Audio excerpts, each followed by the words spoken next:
So let's talk to Yanis Varoufakis, former Greek finance minister, also author. And sir, you were, of course, at the helm of Greece's negotiations during the economic crisis that was triggered by the 2008 financial crash. Is Liberation Day potentially going to trigger something as large as that 2008 financial crash?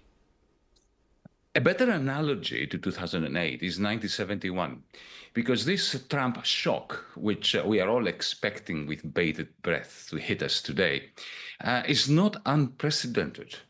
President Richard Nixon delivered the original shock in 1971 with very similar objectives. The objective of Nixon was to rein in the diminution of America's importance in the global economy, following the conversion of America from a trade surplus country to a trade deficit country.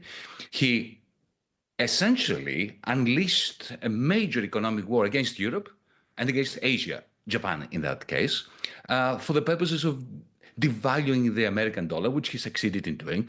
And, everything that we have been experiencing in the last 30, 40, 50 years as the status quo was the result of that Nixon shock. So Trump is trying to create his own version of the Nixon shock. And I think we need to draw lessons from that.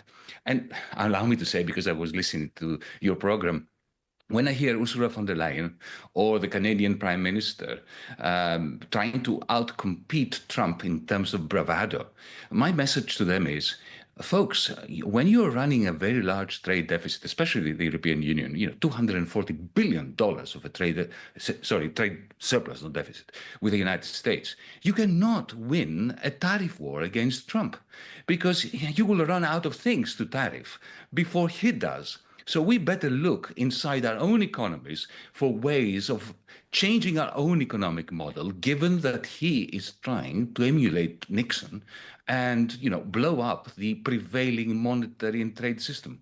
So that fighting talk from the EU, that arguably is not the right direction.